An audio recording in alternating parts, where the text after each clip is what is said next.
So, good morning everyone, and welcome. Today we're going to continue from section 4 in Derech Mitzvosecha, in trying to understand what is the commandment to believe in God, to have faith in God, and we're going to continue our discussion. So, just to really refresh our memories from last week.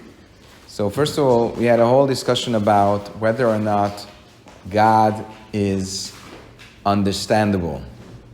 And we said, first we spoke about how God is, if God's existence is provable, and obviously we not only said it's provable, we said it's like almost obvious. It's almost obvious to say, based on logic, there has to be some eternal and transcendent force that is incomprehensive and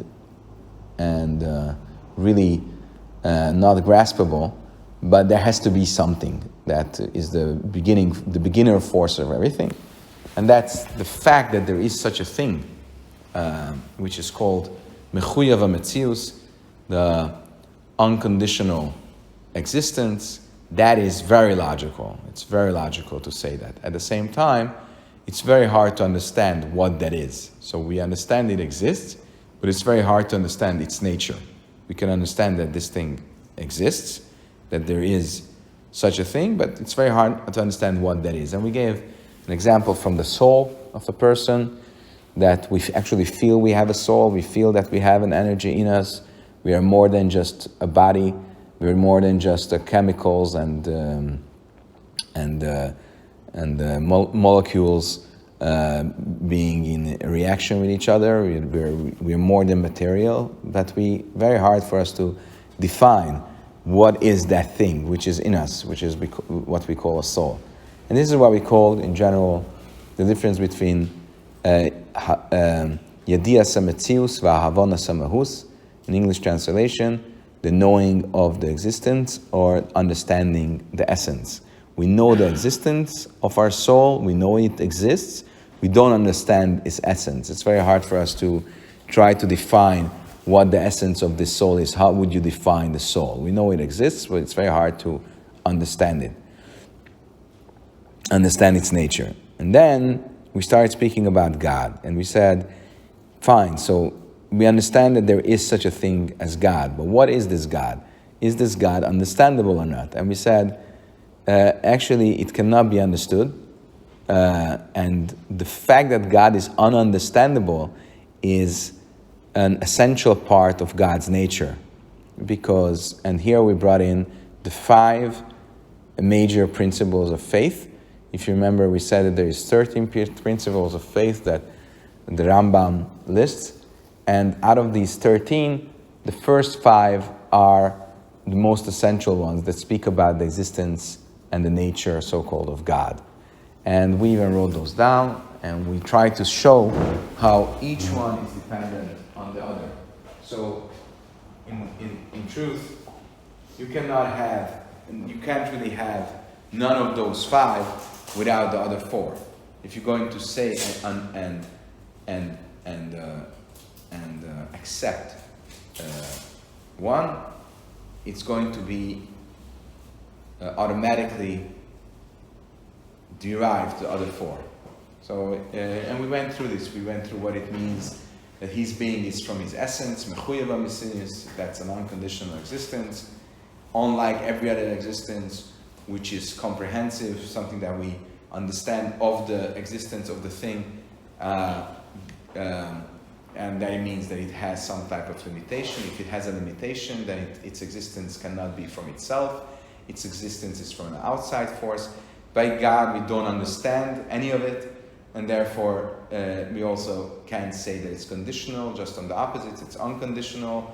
And if it's unconditional, then it exists not because of something else, but because it exists and not exist, as we said. And we also said that this also must include that he's the only true existence, and also that he has no body and no bodily power. We also said that he's not dependent on time and he's infinite.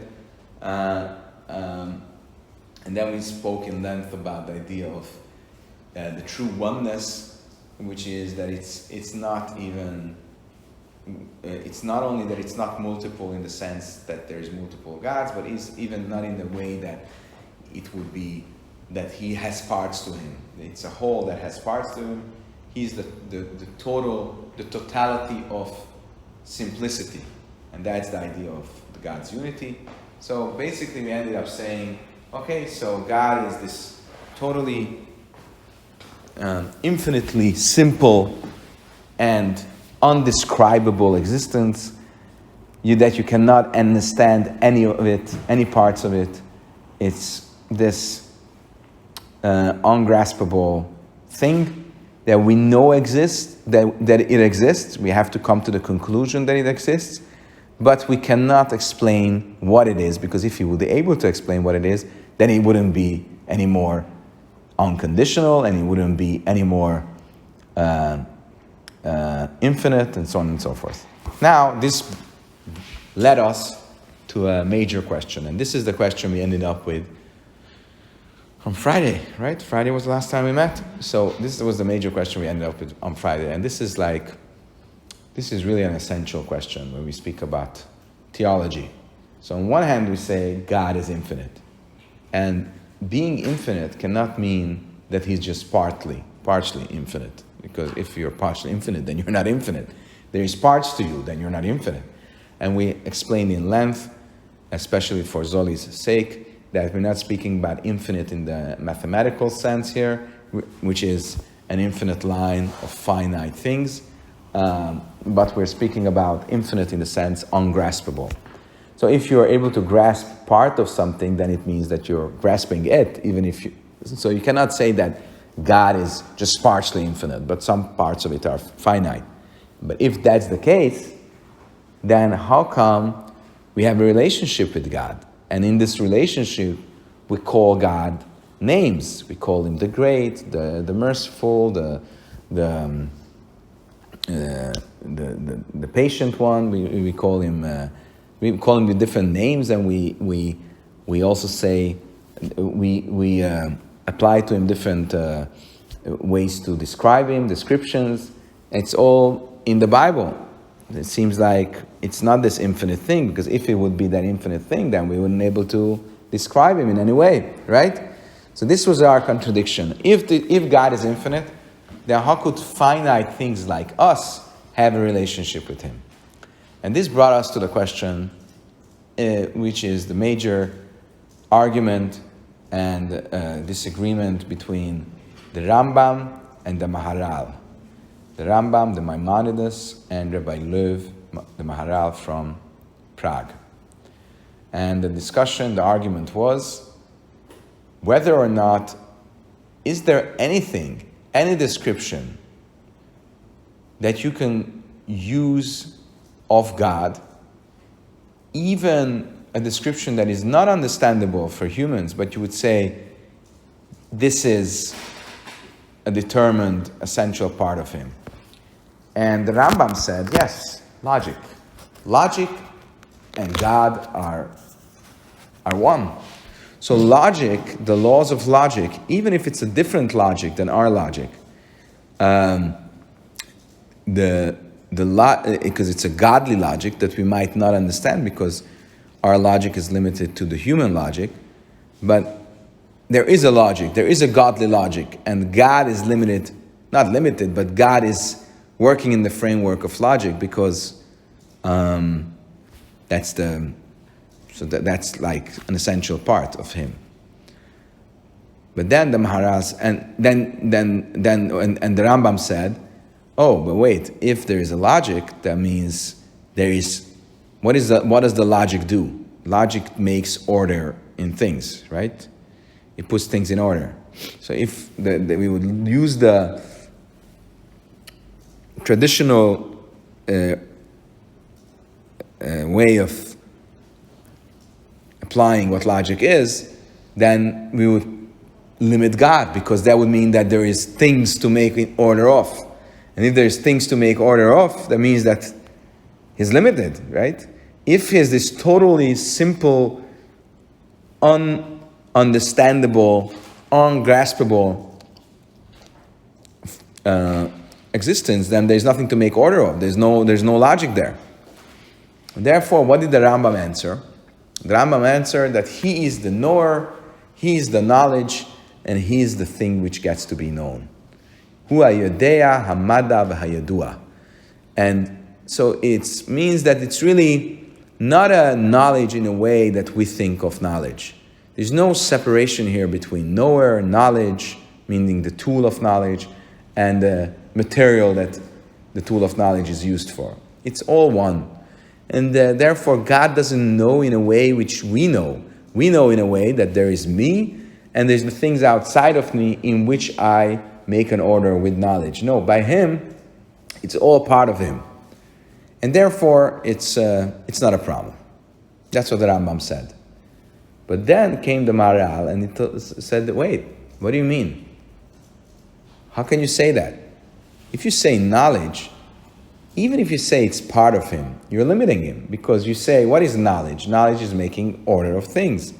Even if you say he's making like an order in himself, so there are parts to him that are limited. If there are parts to him that are limited, that means that ultimately he himself is also limited. You cannot say, so that was question number 1 of the Maharal. Question number 2 of the Maharal, that if he knows, that means that there is him before him knowing, and then there is him after his knowing. So then there's a change in him. It's again a problem. So therefore the Maharal says, no, forget about it. Knowledge is not an essential part of him. God essentially is above knowledge. There's nothing limiting God. And therefore, God is this total, simple, unlimited, ungraspable thing that, it's not only that we don't understand him because his logic and our logic is in a different dimension, it's because there is no dimensions by him. So for example, Zoli last week gave us a metaphor. Imagine, Zoli said, that we are in a 2-dimensional space. We cannot imagine that there could be a 3 dimensions, or there would be another 2-dimensional space parallel to us. But when we speak about God, it's not just that he's the 4th dimension that we cannot imagine because we are in a framework of 3 dimensions, and he's in 4th dimension. No, he is not in dimensions. He is not in any way to be measured or to be related with, not even on a higher level than ours. And therefore, any logic, even the most spiritual, the most highest levels of logic, and the most highest level of attributes are all created phenomena. In him, in his most essential level, which in the words of the Kabbalah are called, by the way, we never said this, but this you should make a note of, Atzmus. Atzmus is his essence. The level of essence of God. So on the level of the essence, there is no attributes. There's nothing there. Over there, the nothing is the something, in other words. It sounded pretty cool. So, Atzmus. We write this like this. Atzmus, which means essence. And on Kabbalistic terms, this is this. Or this. So the Rambam says, what's the Atzmus? What's the essence of God? That's logic. Right? It's a different type of logic, an ununderstandable, undescribable type of logic that we could not even start to understand. But the Maharal says, no. Knowledge is a created phenomenon. God in his essence is just a question mark. It's something which by essence, by essential description, is undescribable. So for example, I just want to press on this a little bit. When I say that somebody that doesn't see, he was born blind, unfortunately. You cannot describe him colors because he has no clue what you're talking about. It's not something which is in his dimension. It's not something which is part of his world. But you could tell him, look, it's a certain type of thing that is ununderstandable for you, but is similar to, for example, feeling the way you can feel if something is harsh or light or, I say puha, soft. So the same type of description, there is a framework, same way you can, so he can't imagine what it is, but he understands that it's a framework. There's a framework that he cannot understand. So there is something there. He just can't understand what it is. It's a dimension he cannot understand. So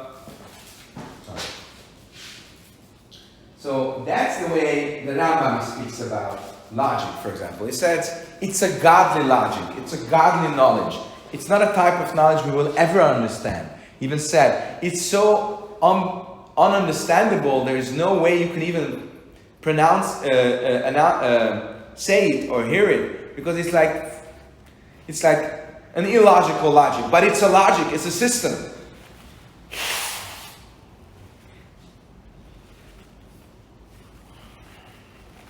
And God's existence is in the framework of a system. It's a godly system. It's a system which is not comprehensible for humans, or even for spiritual creatures, but it's a system. The Maharal says no.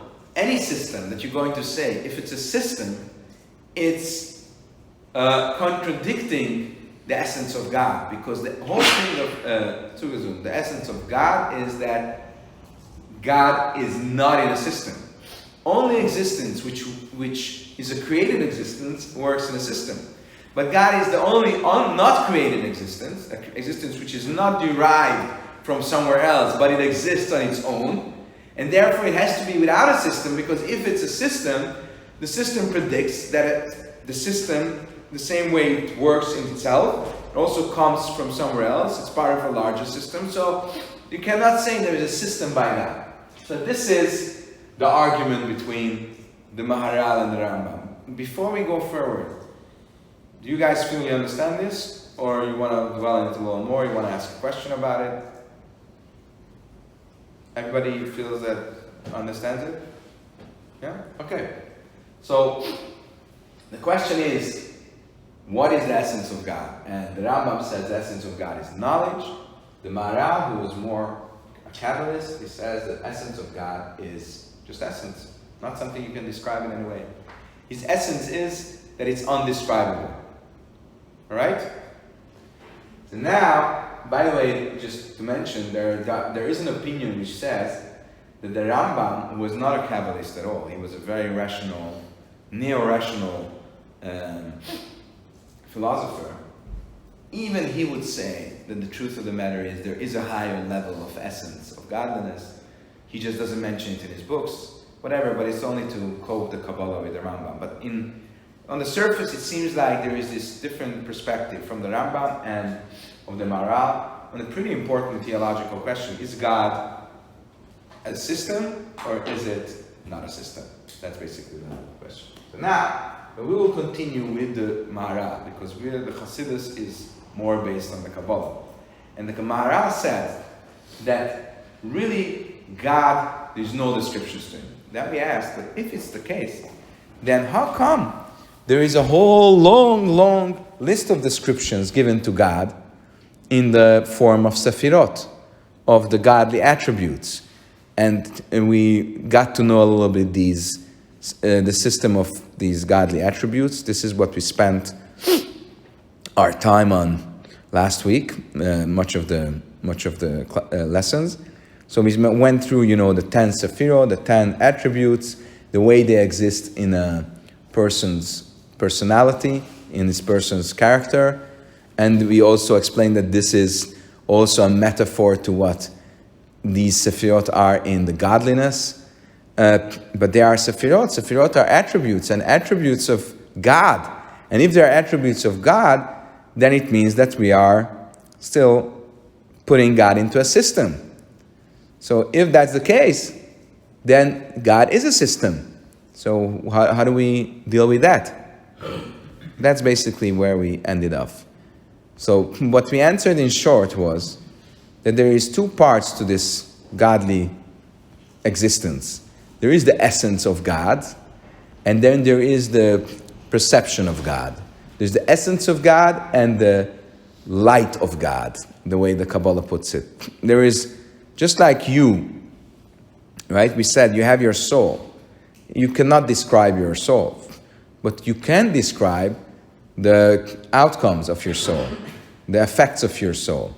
You can say different things about how you feel, what you do, what you understand, and this is all things that are casual effects. Casual, is there a word like that in English? Like casual effects of your, like casual from the word cause. Causal effects, not casual. Causal effects of your soul. So, but you're not describing the soul itself, you're describing the outcome or the of your soul. So similarly, in the case of God, we cannot describe the essence of God, but God has some type of revelation. For example, His creation is His revelation, and that is something which is describable. So that's where we ended up yesterday. But in section 4, which is a pretty long section, we're going to press on this point. We want to understand if God is undescribable, ununderstandable, so then how come we have the capability to describe Him with certain descriptions that we find in the Torah itself? God is all the time described with some descriptions. So then how does it work? Or how we can reach in this, we will get the answer? Also, this is the same answer. This is the same question, because in order to have a relationship with God, you need to describe Him in a certain way. Otherwise, what do you have a relationship with? Just nothing? You don't have with nothing. You cannot have a relationship, right? So if you have a relationship that also predicts that you have a description to it, otherwise there's nothing to have a relationship with. Now, but the problem is, if you have a description to it, then it's not an infinite existence. So this is our problem, and this is what we're going to deal with today. Okay, so let's start reading a little bit. Let's go to section 4, page 1. Nevertheless, according to the above, explanation is required with regard to the descriptions of God found in the Torah, and the titles our sages ascribe to Him. For example, wise, generous, etc. How do we describe this issue? So if we say,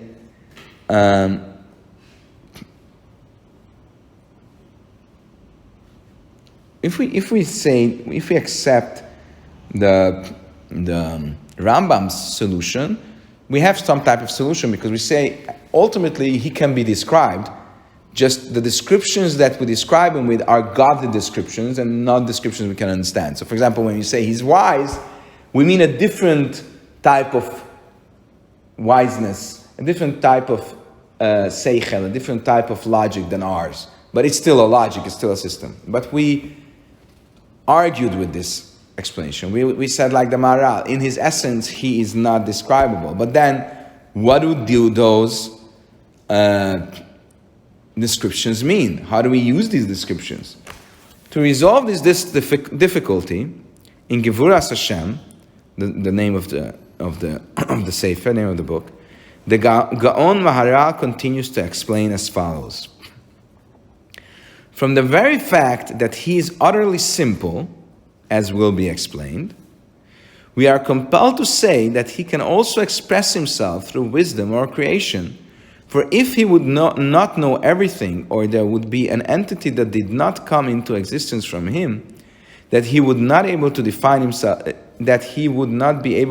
Himself in a specific way, were He not able to do so, if so, this quality would be beyond Him, outside His range, as it were. And this cannot be true, because He cannot be limited at all. Let me explain. So he's saying like this. We are saying that he is utterly simple, right? If he is utterly simple, that means we cannot describe him. But being utterly simple, does it also mean that he cannot express himself in a describable way? You understand the question? Let's say my soul is undescribable. But it doesn't mean that my soul cannot express itself in a describable way. Now, by God, if we would say that he is undescribable and so much undescribable that he cannot even express himself in a describable way, then we would again run into a limitation, because we would say he's limited to being unlimited. You understand the problem? So basically what we're saying like this: we must say that there's no essential limitation to him. Because if there was an essential, like for example, logic, even a godly logic. Because if we would say that there is an essential limitation to him, that we would limit him with that, right? But on the other hand, so we have to say he's unlimited, is essentially unlimited. But if that essential unlimitedness, infiniteness, would also mean that he cannot express himself in a limited way, that would also limit him. It will limit him of being unlimited. You understand the problem? So, I think this is really a very creative way of solving this issue, right? It's an extremely, extremely creative and smart way of solving this problem, which this problem is like a major problem of theology everywhere. On one hand, I have to say God is undescribable and unlimited. On the other hand, I also have to say that that God has some relationship with limitedness. He created limited world. So if he created limited world, it's an expression of him in a limited way. Forget about prophecy, which is like also an expression of him. Just creation. How do we know of God? Because of creation. How do we derive that there is a God? Because there is creation. But if creation is a limited factor, then it means that God is expressing himself in a limited way. It says, yes, God is unlimited and infinite, but he can express himself in a limited way. Actually, just the description of expressing is already a limit, is a finite matter. So God is unlimited, infinite, but he expresses himself, and obviously because he expresses himself in a finite way. Just as a side note, in parentheses, you cannot express yourself in an infinite way, really, a totally infinite way, because that means then what are you saying, basically? Expressing is something which is graspable. That's the idea of expressing. So God is infinite. Part of being infinite is that he has the capability of expressing himself in a finite way. Now, this is a major point, because to say that God is finite in an essential way is heresy, because God is infinite.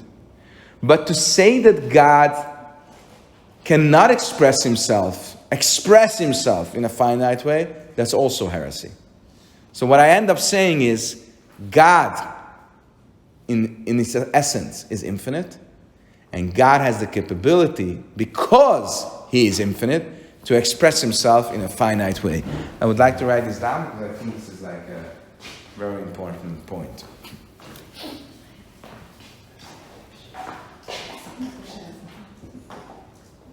So we say that God, and we're speaking about his essence,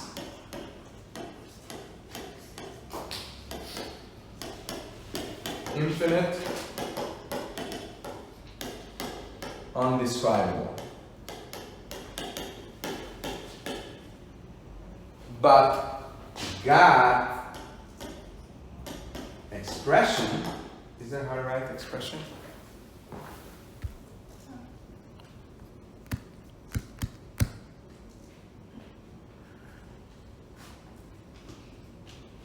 How do you write expression? Pressure from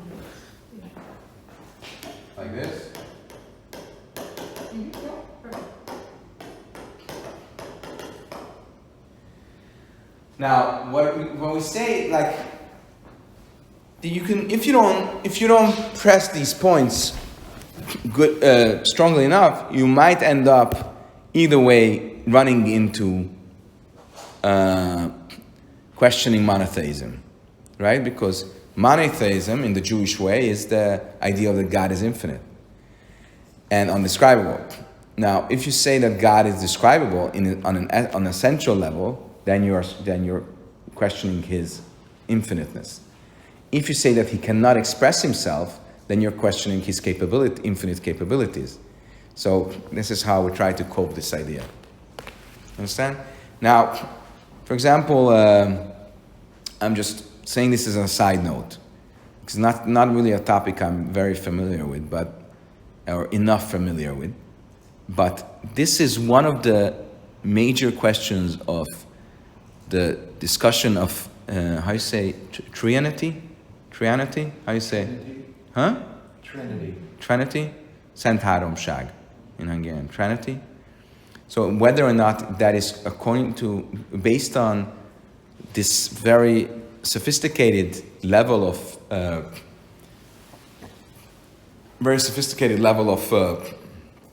monotheism, if that is considered heresy or not, if that is considered questioning monotheism. And it's shituf. It is, exactly, it is considered what we consider shituf, which is a certain halachic description of a certain level of how would you say több istenhit? I don't know how you would say that in... Polytheism. Huh? Polytheism. Polytheism. It's a certain level of polytheism, but a very sophisticated one. And most Jewish codificators hold that this is not something which is expected of the nations of the world. The simple people, this is not considered polytheism, but for Jews, it's expected to believe in this highest level of monotheism, which we are talking about. And the problem is that it's very hard to differentiate between an expression of God and God himself. You understand? So if I say, basically the idea is if God is also the Son and the Spirit and all that, is that the essence of God? If that's the essence, if that's how you describe God himself, then it's a huge problem. But at the same time, we also give descriptions of God. So how does that work? Yeah, but we say, no, that's not a description of God as his essence. That's a description of his expression. And it's a very fine line. So if you end up saying, for example, that the Sefirot are an essential part of God, that means that you're basically running into polytheism on a very sophisticated level. So this is what we will try to solve here now in the next few paragraphs. So this matter is clear if you look at the bottom of page 2. He knows everything with his wisdom and brings about everything with his power. And there's no difference between the understanding with which he comprehends all existence and the other activities he performs. For understanding is also an activity and is expressed as an active verb, as it said, and God knew, just as it said, and God spoke. Once we stated that his essence is not knowledge, no problem at all should not arise from the fact that his knowledge changes. He gains new information, as it were. There's no reason to think that his essence would change, for his essence is not knowledge. He's merely described as all-knowing. This is the path of life for the entire Jewish people to know and to believe. By the way, that's why I think that he impresses the entire Jewish people, because this very sophisticated level of monotheism is for the Jewish people that they must believe in this. But anyways, this concludes his words. So what is he saying here? He's saying that, look at the text, he says, for understanding is also an activity. So, and what is he derived from here? He says like this. God is unchangeable, right? If God is undescribable, he's also unchangeable. Right? What can change? Only a thing that you can describe. If you describe him this way today, he changes, so you describe him another way. If something is undescribable, there's no way he can change. Right? And I cannot say about God that he could change, because if he would change, that means that he's limited. Yesterday was only this, and today it's already more. So I must say God is undescribable, unchangeable. Now, if I say that God is essentially knowledge, then it means not only the problem, and we mentioned this more in a parentheses, but we said the problem is not only that there is him and his knowledge, but the problem is that the way knowledge works is that you get to know something. Once you get to know that thing, your knowledge becomes different, because before you didn't know and now you know, right? Now, if I say that God is essentially knowledge, that means he constantly changes. If he constantly changes, he cannot be undescribable or unlimited. That's why the Maharal says you cannot say that God is essentially knowledge. So what is knowledge? No, knowledge is just like when God does something. It's his expression. And the unlimited, undescribable God expresses himself in changeable variations. And the same way he expresses himself with changeable variations as his actions, today he creates, tomorrow he destroys, the next day he is merciful on people, and the other day he punishes. Those things are his actions. This doesn't change him. The same is true for his knowledge. His knowledge is like an action. It's not part of him. You understand? It's a little bit, I like this because you can compare this to a person. You can say, like, in very similar, like a person, we spoke about a person's soul. We said that looking from the surface, the person's soul's highest level is his knowledge, right? Is cognitive capabilities. Now, if we say that then we can say your character changes all the time, right? Why? Because your knowledge changes all the time. As we grow older, we get to know things, we definitely change. But the question is, what changes? We change, what changes? Our essence changes, or just the way our essence expresses itself? So we can look at it both ways, but on the simple sense, yeah, we change, it's us. But if we say there is some essential part to you that is undescribable, that soul which is undescribable, that doesn't change. What changes? Your character changes, but your character is your expression, not you.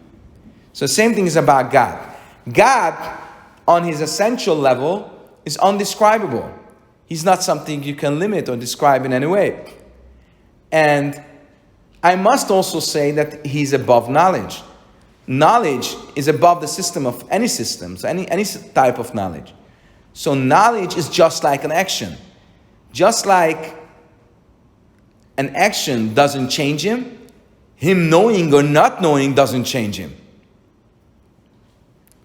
Was this graspable, more or less? What do you think? What do you guys think about it? He also brings, just for you to understand, what he says is that it doesn't say anywhere about God that he is knowledge.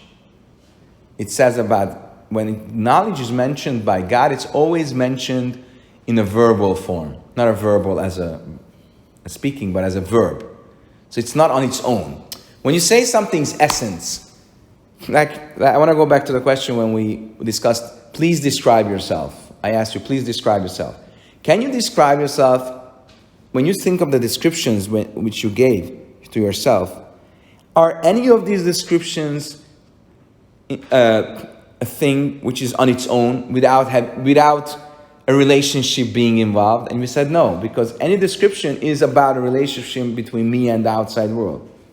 So the same is true about God. Whenever it says that God and knowledge is used in a way of a relationship between an action.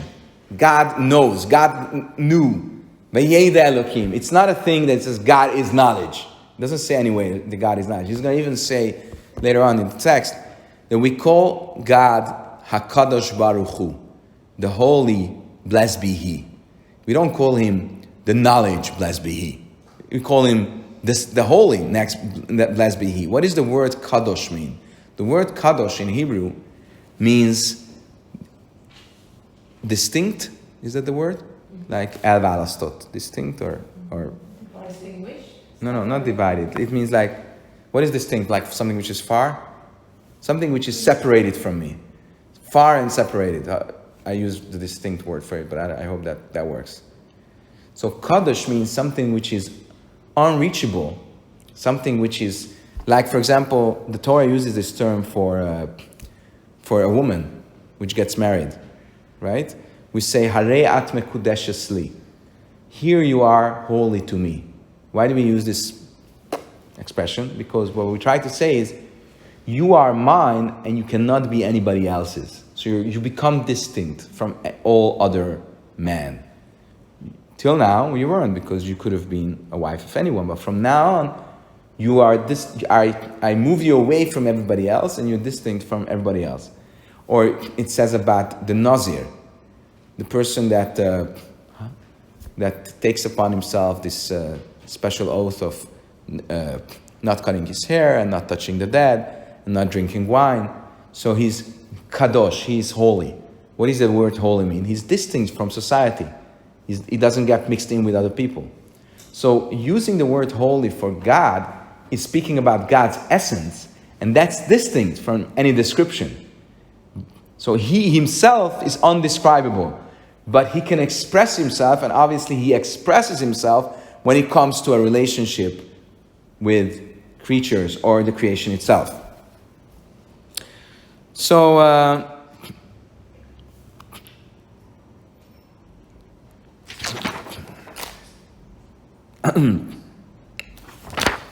look at, we're going to continue.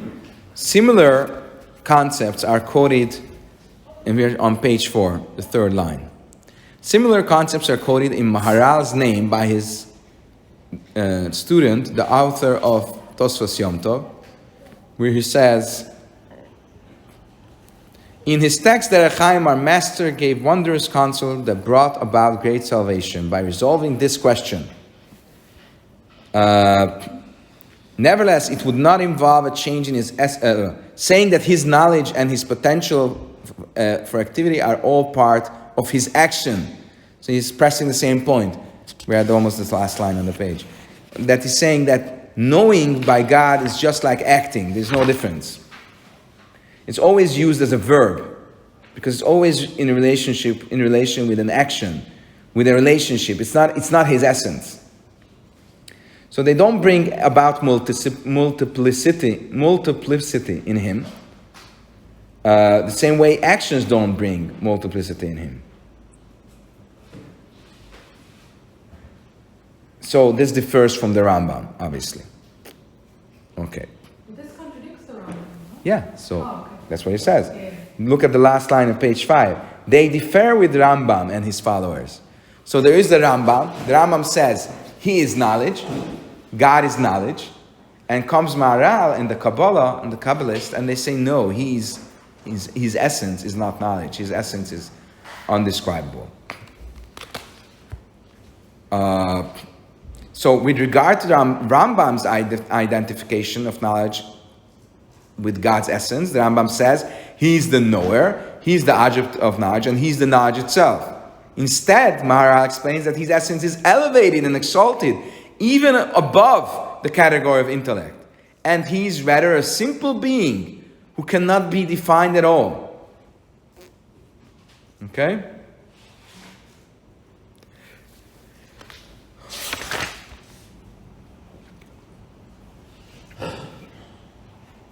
Okay.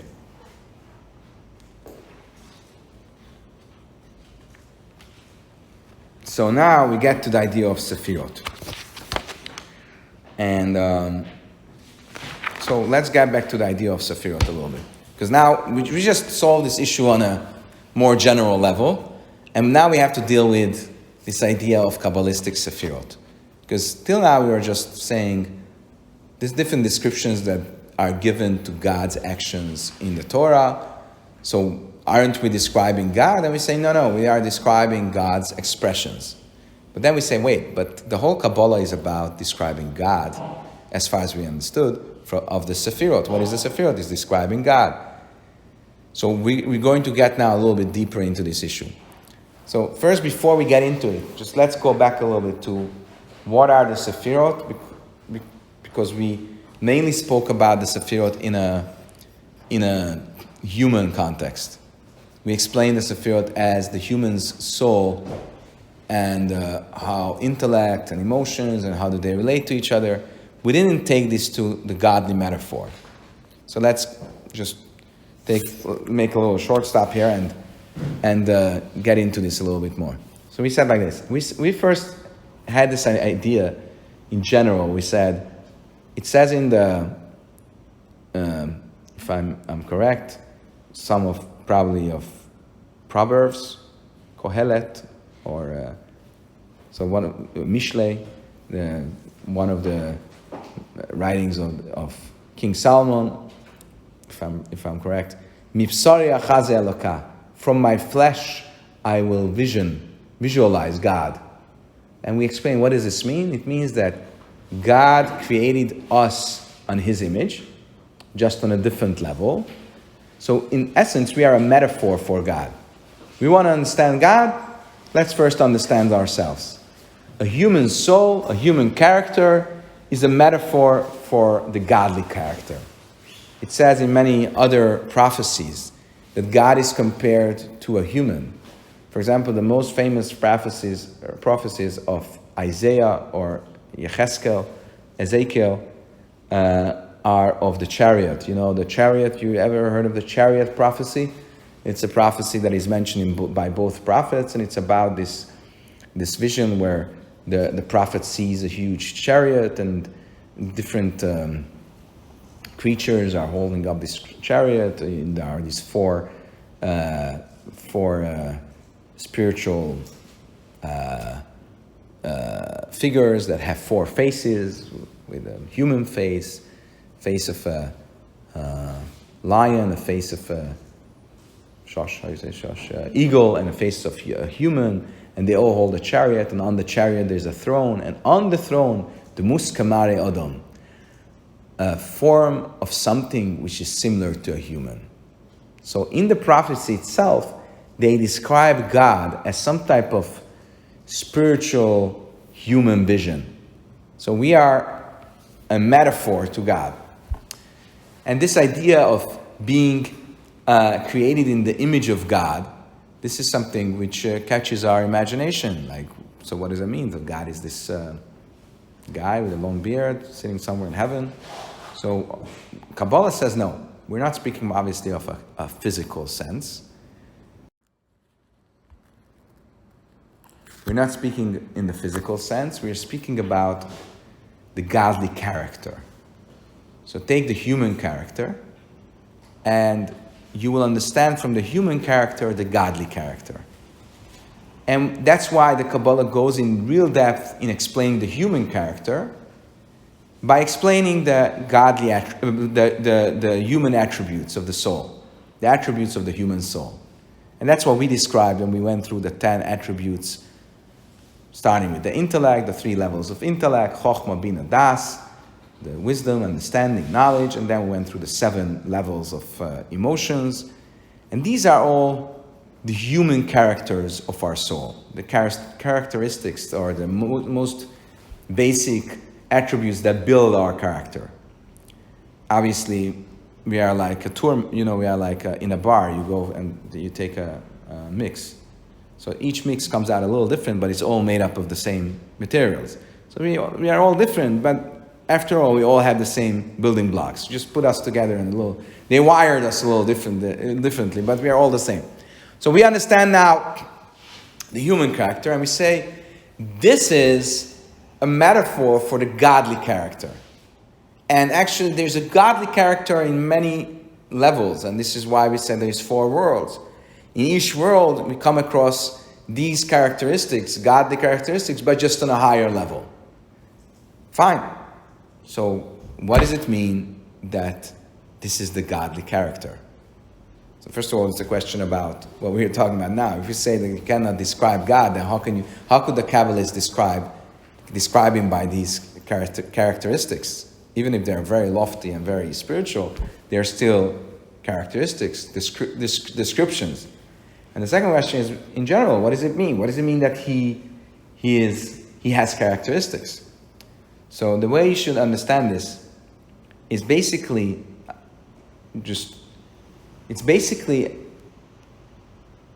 and we will answer this, it's not God, it's God's expression. What does it mean, God's expression? So let's take a human now. There is a process in which you express yourself.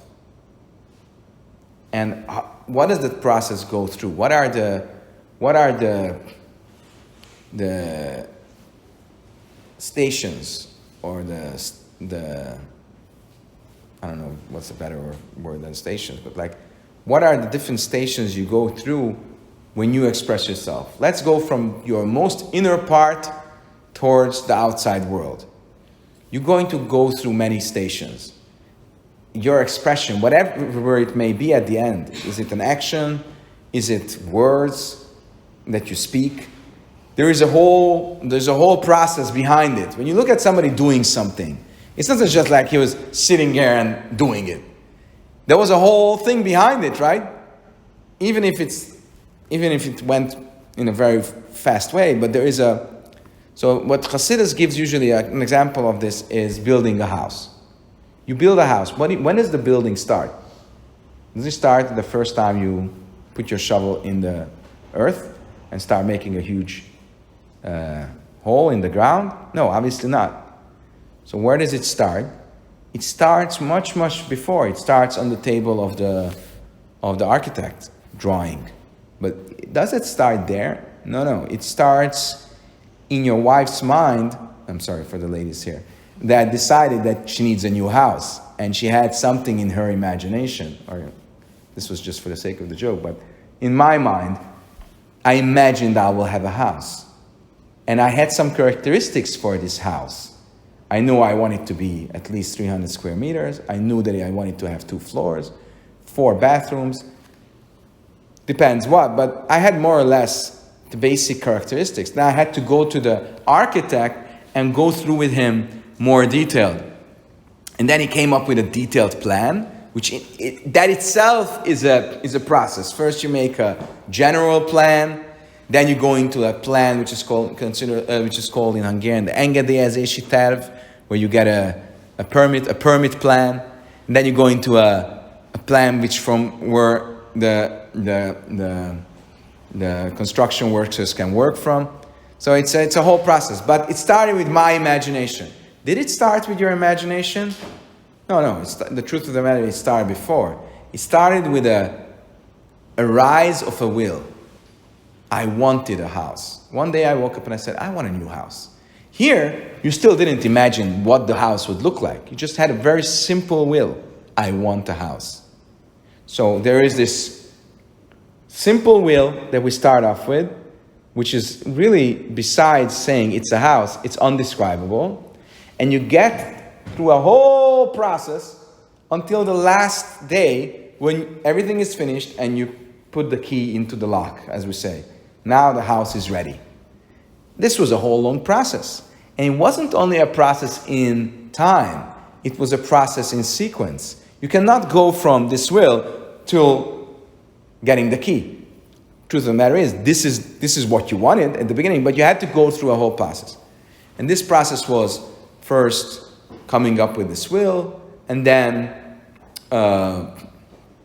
bringing it down to imagination, thinking about it, having emotions towards it, then bringing it out on an architectural drawing, and then so this process was a long. What do we call it? Chain of. What do we call the thing? Chain of. Helix. Helix, right?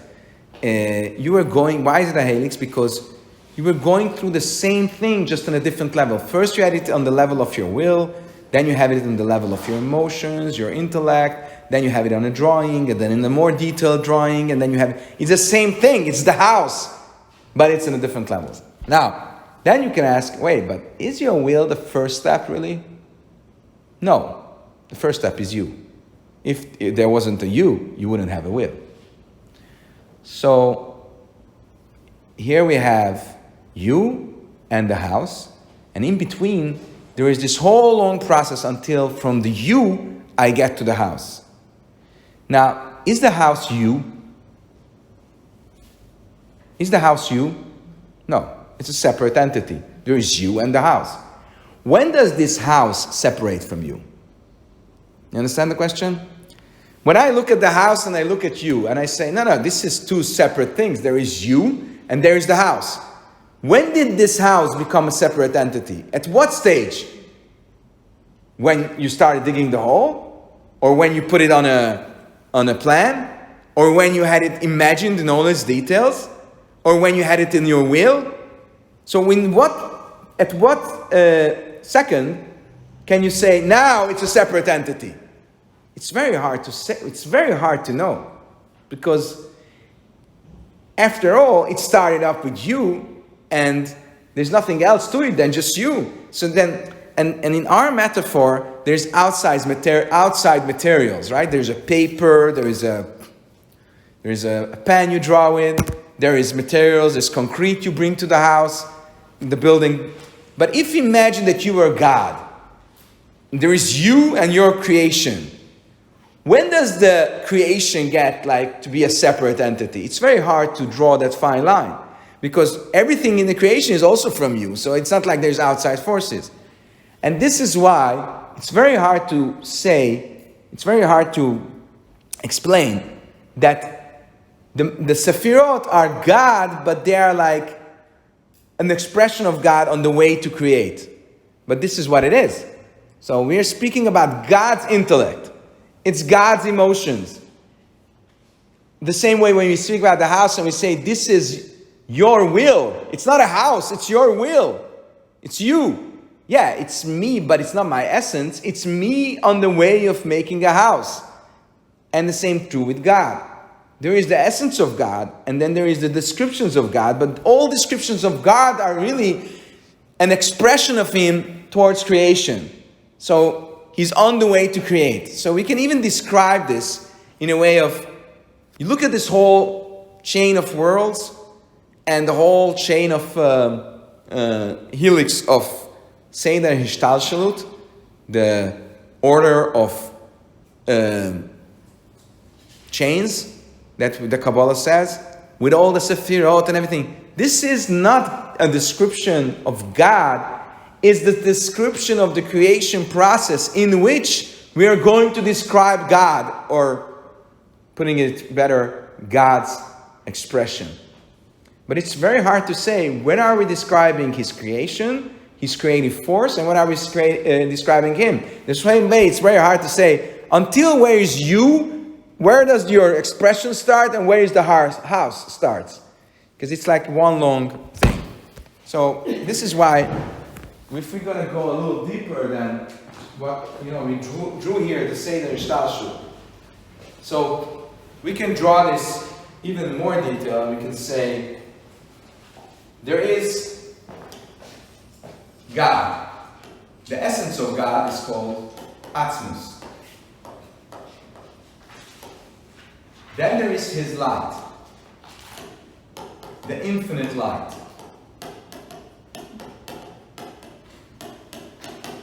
Somewhere part of this infinite light is the will to create.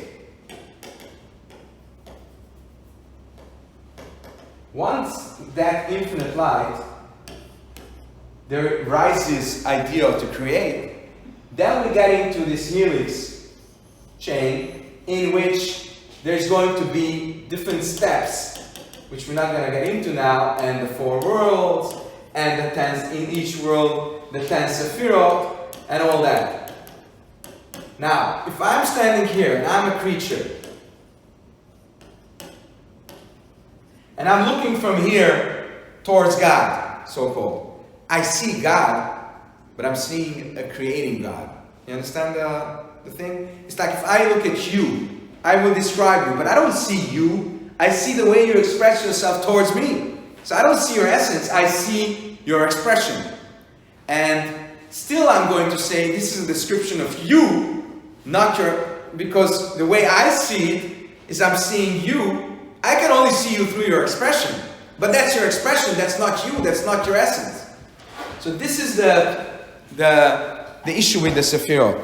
It's very important to press and to emphasize that the Sephirot are not God himself, they are an expression of God.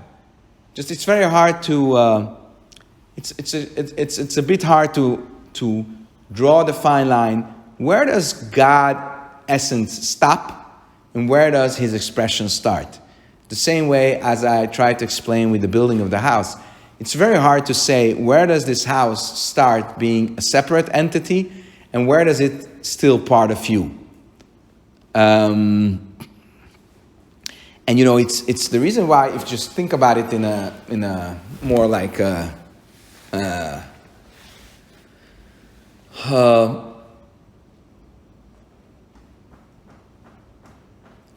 just simply, if we say that everything we know is this comes from God, and everything we know is describable, and God is undescribable, but everything comes from Him, we are all the time with this contradiction. On one hand, everything is describable, everything comes from something undescribable. So how does something describable come out of something undescribable?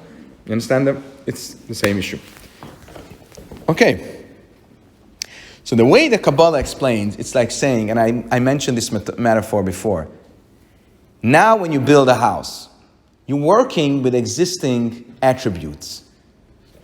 For example, when you decided you want to have a house, you didn't have to imagine something new, right? Let's give another example of a car, okay? Because that's something wasn't invented too long ago. So when you say I want to have a car, you don't need to invent the idea of a car because that's already invented. You just have to want to have a car. Imagine there was no such thing as a car, so you needed to invent the idea of a car. Or you imagine there was no such thing as a house, you need to invent this idea. Or imagine there was no such thing as imagine.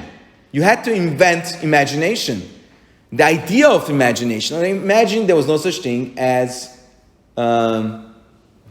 understanding. You had to invent the idea of understanding in order to go through the process which you're going to create later. It's like saying, you want to build a house physically. You need some shovels, you need some hammers, you need some working tools, right? But what if you don't have working tools? You need to create them. And then you can build a house. So God needed the spiritual working tools in order to create creation. So first he needed to create in himself these tools, the tools of cognitive capabilities, emotional capabilities, and then through these tools create the outside thing. So God created in himself for his expression, he created these tools, and then once he created these tools, through these tools he created the outside existence. And these tools are the tools of Sephirot. I'm just going to read a little bit and then we're going to have a little break. So,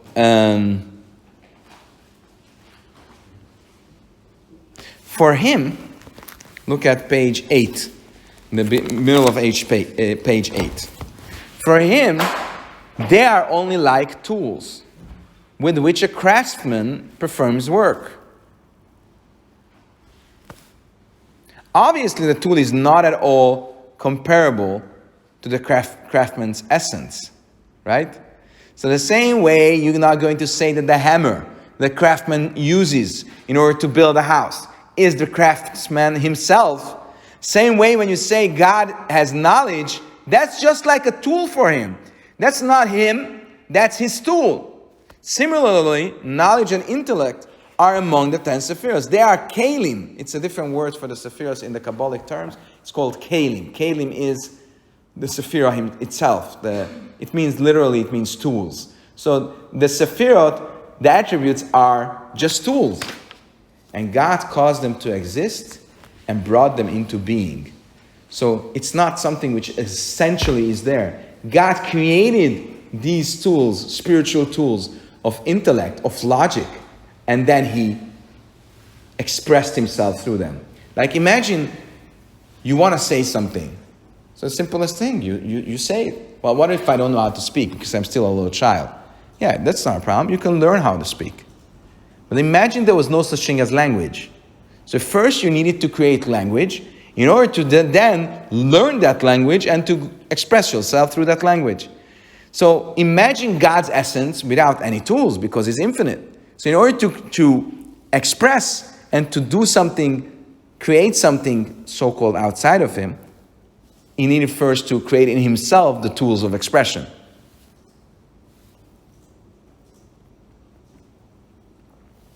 So that through their medium, he could convey influence to the created beings. Okay. I hope we are not taking off like too high, but if you are, you need to deal with it. I mean, are we on board? I mean, we could have spent a lifetime we discussing it. We should. Basically, it's completely understandable. Okay, I'm happy. What about you, Sam? Do you feel you're comprehending? It's pretty straightforward. It's basically the same mindset behind why the Rambam says we shouldn't describe God in positive terms, only negative ones. Right. Similar. Zero, Sarah, limited. Okay, so we're going to have a little break now for 5 minutes and then 5-10 minutes, and then we will continue.